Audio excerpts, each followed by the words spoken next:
Okay, welcome to the third part of the video lecture series for Newton's laws. Okay, so at this point I will be presenting to you a sample problem for Newton's second law.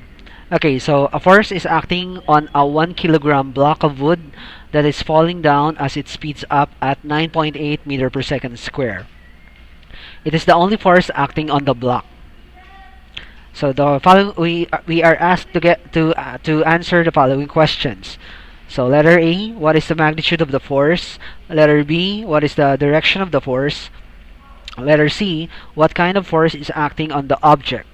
Letter D, if the original acceleration of the wooden block is being countered by an unknown force, what causes its downward acceleration to decrease to 4.9 meter per second square? What is the magnitude of the unknown force? Okay, so the solution goes, let's start with letter A. What is the magnitude of the force? So the solution goes as follows. Okay, so recall that our form of Newton's second law is that we have the sum of forces equal to mass times acceleration. Now, since it is noted there that you only have one force that is acting on the object, the sum of the forces is simply equal to that force. Okay, so by substitution, you have 1 kilogram multiplied by 9.8 meter per second square. We have 9.8 newtons. Now, the basic unit of forces is the newton, which is symbolized by capital letter N. Now, as for letter B is what is the direction of the force? Of course, the direction of this force is downward since the object is said to be falling. Now, what kind of force is acting on the object? As for our answer, the type of force is actually the force of gravity, which is the weight of the object. So therefore, what we have computed as 9.8 newtons is actually the weight of the object. Now, for letter D again, if the original acceleration of the wooden block is being countered by an unknown force that causes its downward acceleration to decrease to 4.9 meter per second square, what is the magnitude of the unknown force? Okay, so let's go through the solution to letter D. Okay, so we have here the sum of the forces again is equal to the product of the mass and the acceleration produced. But this time we have two forces. One is the weight of the object and an unknown force. So supposed to be this is the sum of the forces or the net force. This is equal to the product of the mass and the acceleration. Okay, so we know that Fw is already 9.8 newtons plus the magnitude of the unknown force. We know by the statement of the problem we have the produced acceleration as 4.9 meter per second square. We multiply that with 1 kilogram, and of course this gives us 4.9 newtons, and this is 9.8 newtons. So therefore, we can transpose 9.8 to the other side of the equal sign, rendering it negative. And therefore, we subtract this to 4.9 minus 9.8 gives us negative 4.9 newtons. Okay, so this means that the value of the unknown force is equal to 4.9 newtons in opposition of the effects of gravity, which is downward. So therefore, this negative 4.9 newtons should be acting upwards. Okay, so at this point we will now be discussing the topic on translational equilibrium. Okay, so an object is said to be in translational equilibrium when an object is it's either not accelerating or decelerating. It could be at rest or moving at constant velocity. So therefore, translational equilibrium is when an object has no acceleration, meaning the net force acting on the object is zero. So the object is either at rest or the object is moving with constant velocity. Now, this implies that there are no force acting on the object. All forces acting on the object cancel each other such that the sum of all the forces is zero.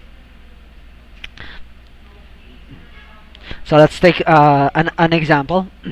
A 1.5 kilogram box is hanged by two cords, one to the ceiling and the other one to the wall as shown in the figure. So the question is, what is the magnitude of the tension on each cord? Okay, so by solution, we have the following. We have the free body diagrams of the following forces. If you're going to identify what are the forces that are acting on our block, these are those forces. One is the weight of the object, which is obviously downward. The other one is the support force the support tension force, which is provided by the cable the cord that is supporting the weight of the object hanging the box on the ceiling, and the other one is the tension force of the cord connecting the block to the wall. So these are the three forces: the weight, which is downward, the tension of the cord to the wall, and the tension of the cord connecting the object to the ceiling. Okay, so again, the free body diagram of the object should look like this: the downward force of the weight, the tension, the two tensions, one on the wall, one on the ceiling.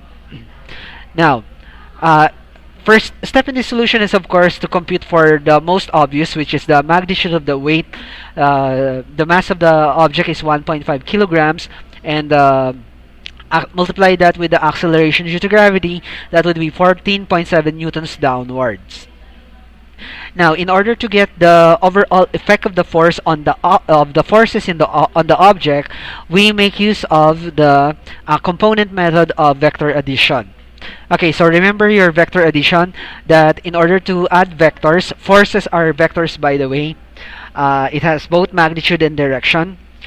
So in order to get the sum of all the forces acting on the object, we need to separate the forces, the given forces, into its corresponding components. Okay, so of course, F sub W, or the weight of the object, has only a y component. It does not have a zero. It does not have an x component. So therefore, it only has a value in F sub W y. It has no value for F sub W x. While F sub tension 2 is directed along the x-axis.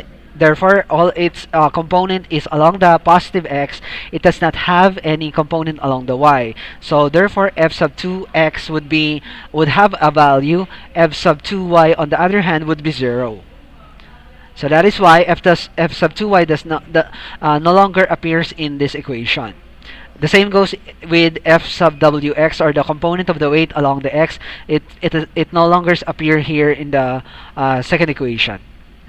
Okay, so as for F sub tension 1, F sub tension 1 is directed along a diagonal, so therefore it has both components in the x and in the y. So the component of the tension along the x is F T sub 1x. The component of the tension T sub 1 along the y is F T sub 1y. Both of these has values, so they would still appear here in the second form of the equation.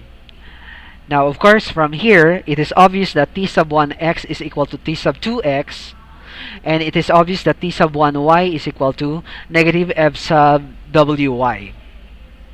Okay, so doing that, F sub T1y plus F sub wy is equal to 0. Transpose F sub wy to the other side, rendering it negative.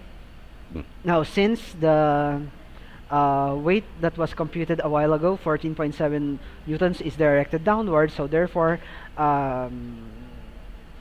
indicating the downwards direction is negative, so this becomes negative 14.7 newtons positive for T sub 1y.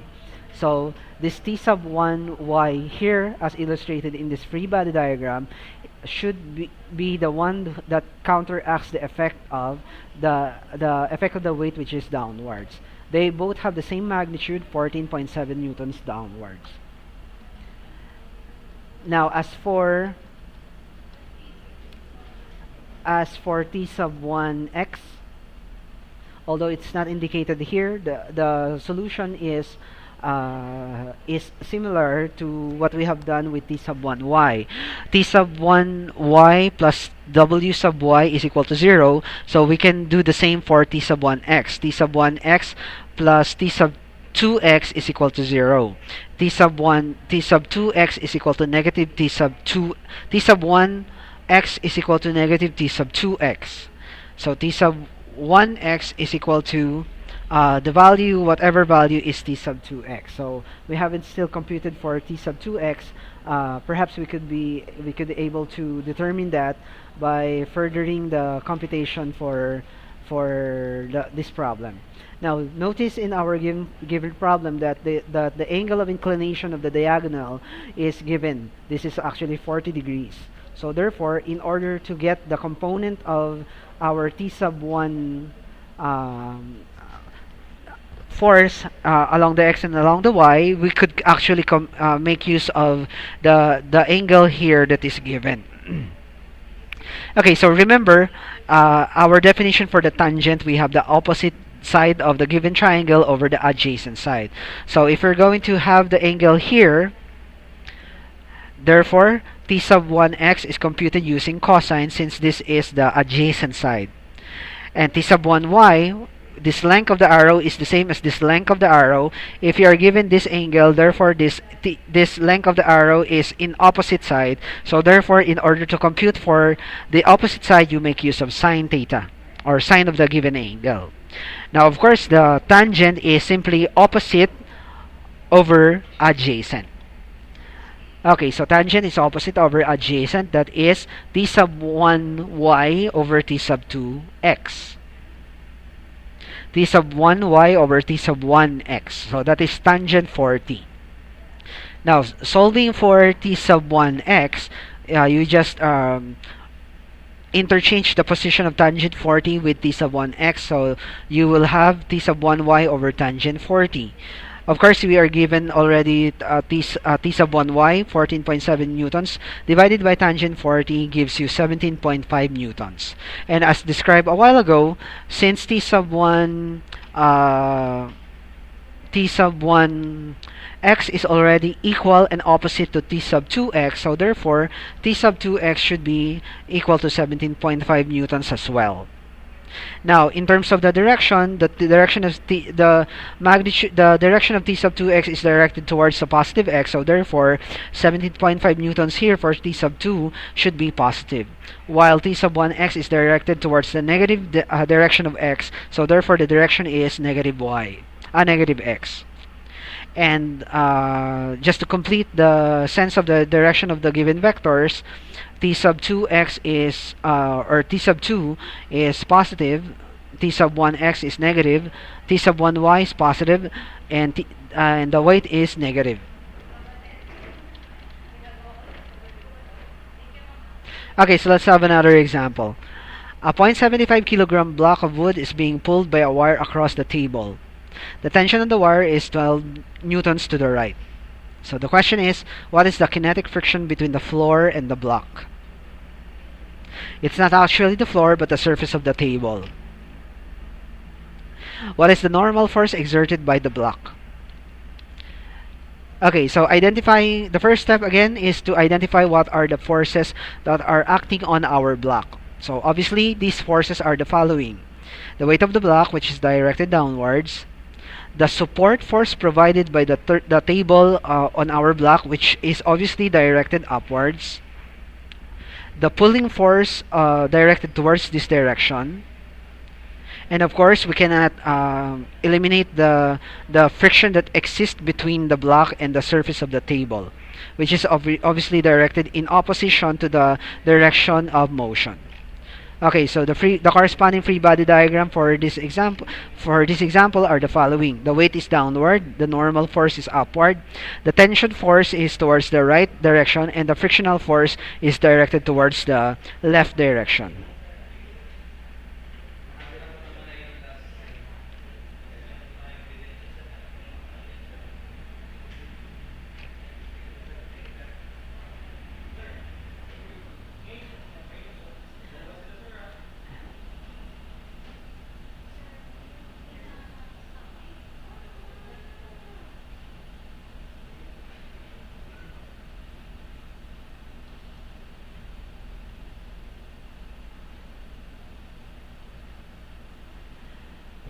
Okay, so what you see here in the solution is that the solution start with the sum of forces along the x, meaning if is equal to 0. So meaning F sub t, or the tension, actually counters or has the same value but in opposite direction as the frictional force presented in the diagram. That is why the sum of the forces is equal to 0.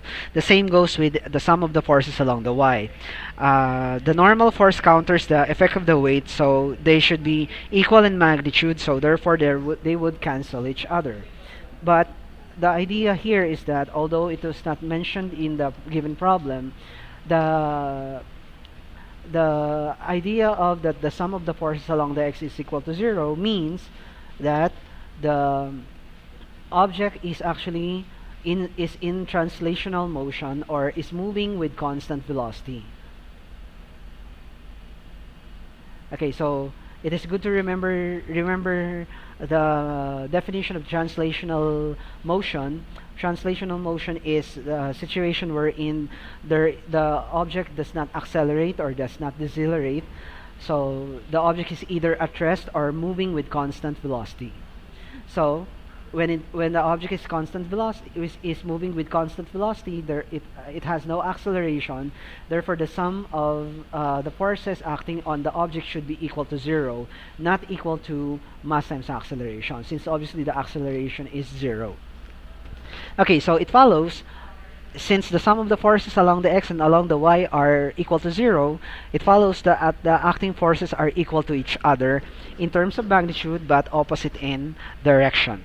So if we're going to have that in equation form, the tension is actually equal to the tension along the x is equal to the value of the kinetic friction along the x. So therefore, they are equal and opposite. So how much is the value of the tension? As mentioned in the given problem, the tension on the wire is 12 newtons to the right. So therefore, the value of the tension should be equal to the value of the kinetic friction, which is also equal to 12 newtons but acting in the opposite direction, negative 12 newtons.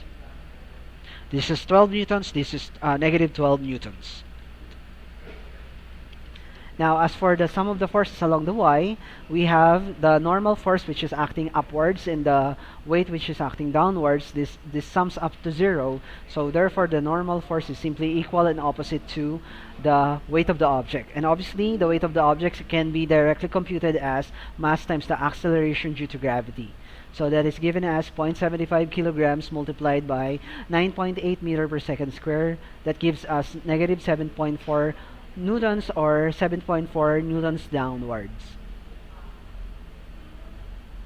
And of course, in opposition, the normal force should be acting upwards.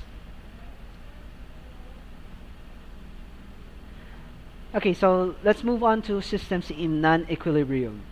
Just in the opposite sense, if we have translational motion as a type of motion wherein the object is not accelerating, meaning the object is either at rest or moving with constant velocity. Therefore, when we talk about systems in non-equilibrium, this means that these systems are actually accelerating systems or accelerated systems. So an object is not in translational equilibrium if it is accelerating, implying that the net force is not 0. So instead of having the sum of the forces along the x equal to 0, it is not equal to 0, and it is equal to the product of the mass of the object times the component of the acceleration along the direction of the force. The same goes if, of course, x with x, y with y. Okay, so let's take a few examples. A 150-pound man has an acceleration of 6 feet per second square. Consider the direction of this acceleration as positive. So the question is, find the net force acting on the man. Letter B, a force of 42 pounds opposite to the net force was added. What is the new net force, and what is the new acceleration? Okay, so before we proceed with the computation, let me remind you that the units pound is the unit for force, and the unit feet per second square is the unit for acceleration. Okay, so let's start answering letter A. Find the net force acting on the man. Okay, so first step in the solution is to compute for the weight of the man so that we can compute for the mass of the man. So we have from the formula of the weight is equal to mass times the acceleration due to gravity. Computing for the mass of the man, you just cross multiply the acceleration due to gravity g towards the denominator under the symbol for the weight. Now it is given that the weight is 150 pounds divided by the acceleration due to gravity, but this you will not be using 9.8 meter per second square here because 9.8 is expressed in meter per second square in SI units. Now, what is given here is that the weight is in pounds, which is in the British system. So correspondingly, we make use of the value of the acceleration due to gravity in British units, and that corresponds to 32.2 feet per second square. Now, how did we arrive with 32 feet per second square? You simply convert 9.8 meter per second square to feet per second square. I will not be presenting here the actual conversion. You could do the conversion on your own. Okay, so now the result, 150 divided by 32.2 feet per second square gives us 4.7 slug.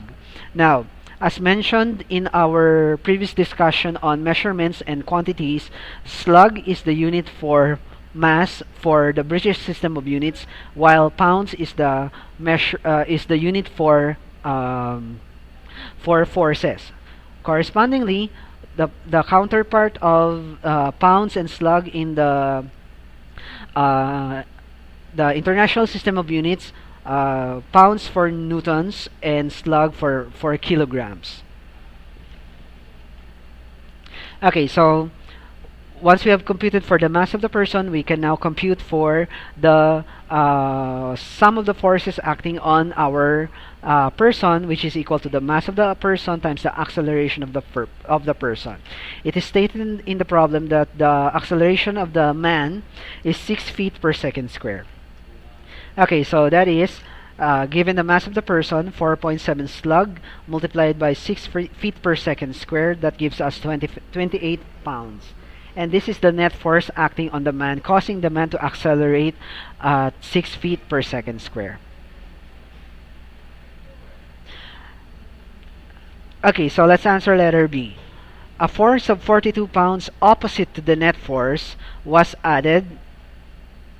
What is the new net force and what is the new acceleration?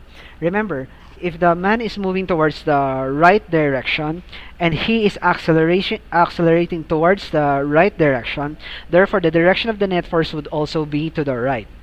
Now, it is stated in letter B that there is a force of 42 pounds opposite to the net force. So therefore, if you have a force that is causing the man to accelerate this way towards the right, 42 pounds would be in the opposite direction.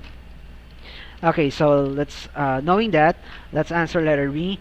The new net force is equal to the original net force minus 42 pounds. So the original net force is 28 pounds minus 42 pounds. That gives us negative 14 pounds.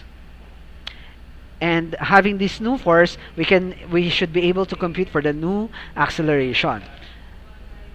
So that would be negative 14 pounds divided by 4.7 slug.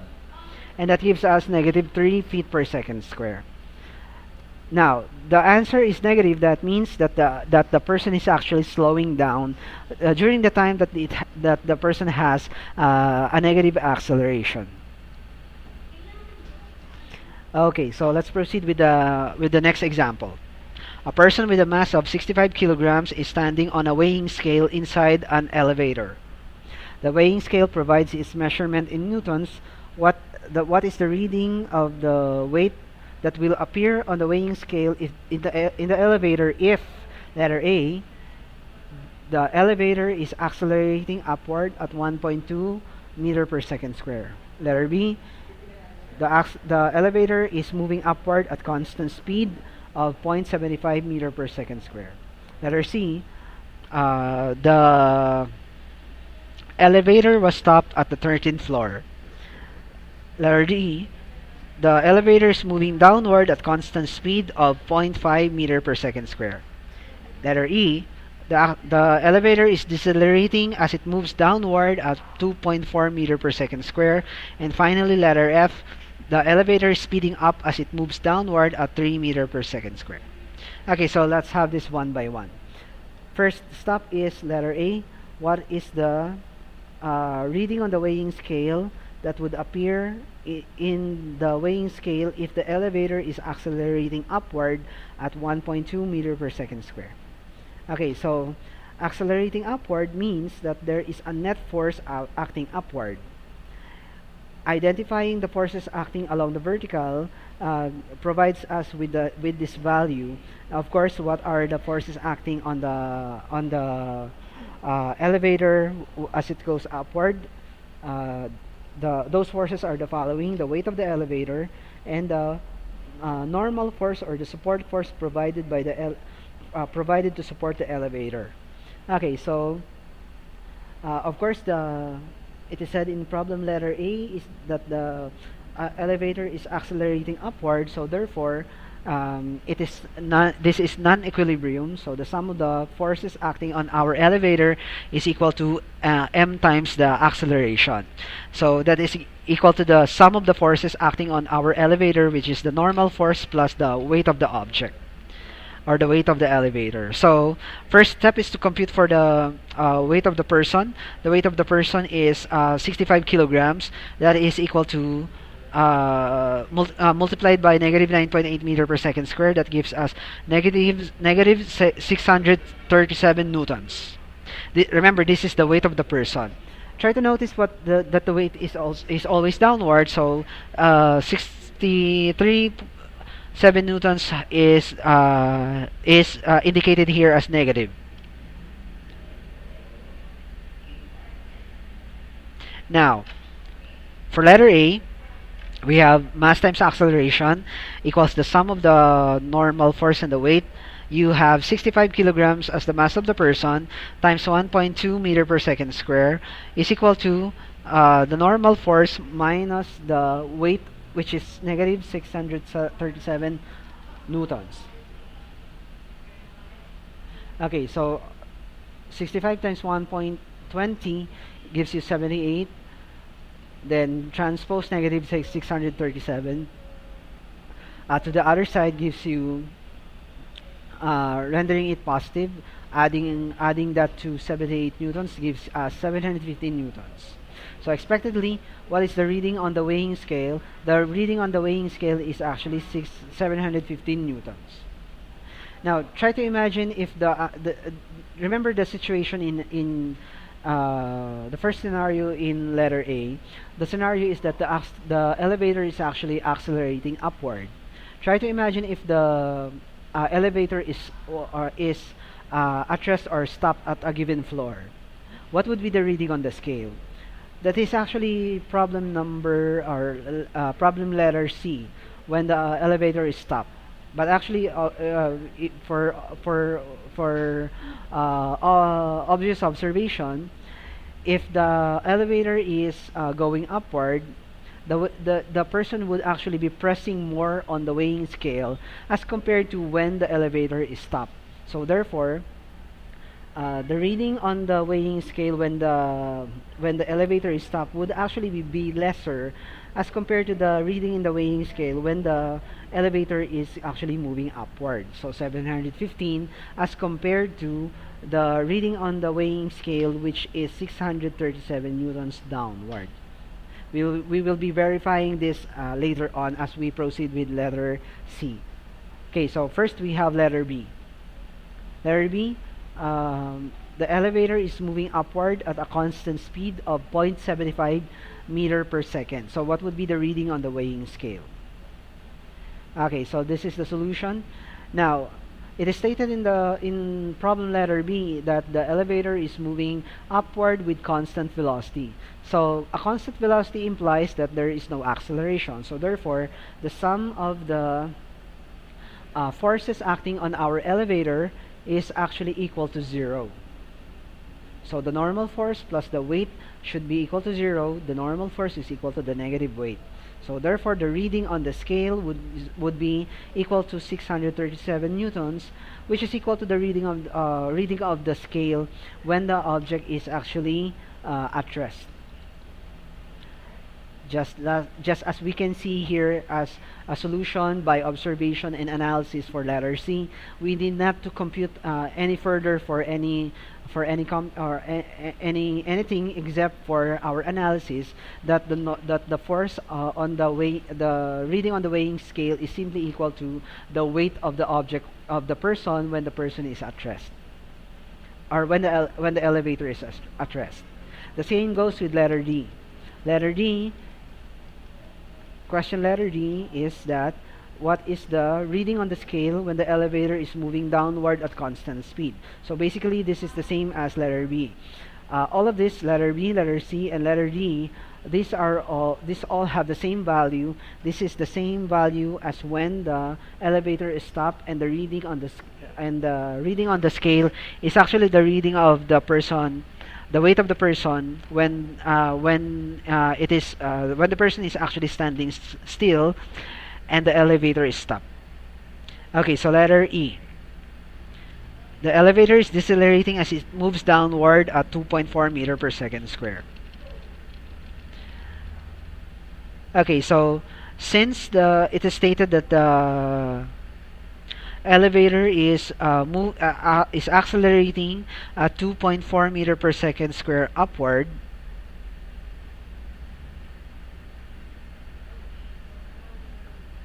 okay, so letter E is decelerating as it moves downward at 2.4 meter per second square.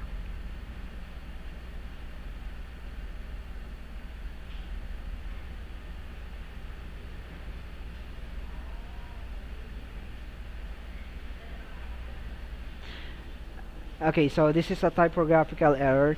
Try to notice the error that it is stated in the problem that the elevator is decelerating as it moves downwards at 2.4 meter per second square. But as we can see in the solution, that the acceleration is actually indicated here as upward.